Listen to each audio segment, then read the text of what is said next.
Luring Nazis to their deaths might not be what you'd expect from a couple of teenage girls, but these female assassins are proof that age and social standing can't get in the way of doing the right thing.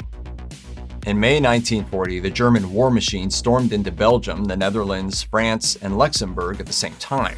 The Netherlands had maintained a policy of neutrality for decades and were militarily unprepared to deal with such an onslaught. But piece by piece, the Dutch resisted German occupation. And in the city of Haarlem Council of Resistance found its perfect Nazi-killing assassins in the form of two teenage sisters, Freddie and Truus Oversteegen. The sisters joined the Dutch resistance in 1940 with their mother's approval. Freddie was 14 years old, while Truus was 16 at the time. Freddie's mother drove them around on a bicycle while they conducted drive-by shootings of German soldiers. The numbers unconfirmed, but still worth noting. The sisters were responsible for hundreds of assassinations. Yeah, hundreds. It wasn't all assassinations. They did liquidations too. In one known case, Truus lured the officer out of a restaurant with promises of a walk in the woods, while her sister Freddie kept watch. When everything was clear, another resistance member killed the officer, but it wasn't all fun and games. Freddie later said, "It was tragic and very difficult, and we cried about it afterwards. It never suits anybody unless they are real criminals. One loses everything. It poisons the beautiful things in life." Besides direct assassinations, they also burned down a German warehouse, sabotaged bridges and railway lines, and hid Jews and other targeted groups from Nazis. It was quite exceptional for young girls to be in the armed resistance. Freddie said that she coped with the war trauma by, quote, getting married and having babies. She received the Mobilization War Cross in 2014 and died 4 years later in 2018 at the age of 92. After the war, Truus turned her attention to war-inspired art and also wrote a 1998 memoir, Not Then, Not Now, Not Ever. Like Freddie, she won the Dutch Mobilization War Cross in 2014. She died in 2016 at 92 years old. Hannie Schaft was the third member of the Dutch female assassin trio along with the Oversteegen sisters, and the eighth and final member of the Haarlem Council of Resistance. Hannie grew up in a politically aware household and went to the University of Amsterdam in 1938 to study law. She left school after refusing to declare loyalty to Germany, after which her family moved back to Haarlem and she got involved in the Dutch resistance. Known to German soldiers as the infamous girl with the red hair, researchers attribute at least 6 attacks to her, including the death of a Nazi collaborating baker and hairdresser. Before each kill, she fixed her hair and put on makeup. German soldiers eventually targeted her parents to flesh her out, and she dyed her hair black to try and escape.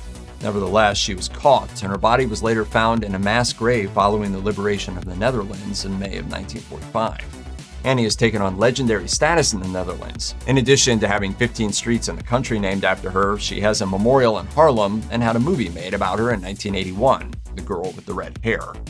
Lyudmila Pavlichenko lived a life very different from the previous women we've covered so far. She wasn't part of the underground resistance movement. Instead, she killed Nazis using a sniper's rifle in the Russian army.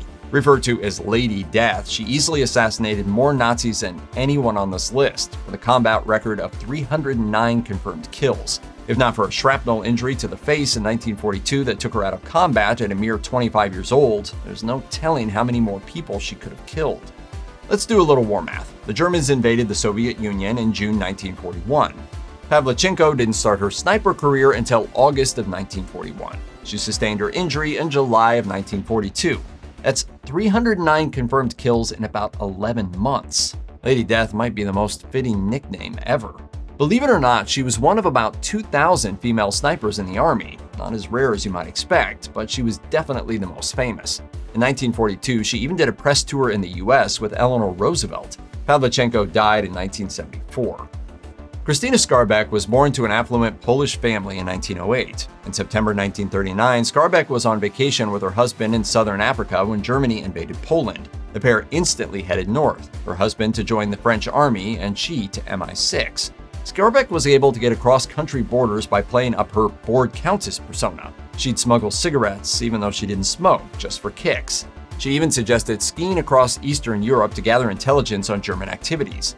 Historian Claire Mully, author of the 2012 Granville biography, The Spy Who Loved, said on the BBC, "Her great tool is her brain. She's so quick thinking, talks her way in and talks her way out." And yes, Granville assassinated people. One of her signature weapons, a dagger and a hairbrush, is on display at the House on the Hill Museum in Stansted, Mount Fitchett, England. After the war ended, Granville wound up doing menial jobs in England. She died in a bizarre lover spat in 1952 when a jaded lover stabbed her to death in her low-rent lodgings in Earl's Court, London. Her other lasting legacy is that she was the first female MI6 agent.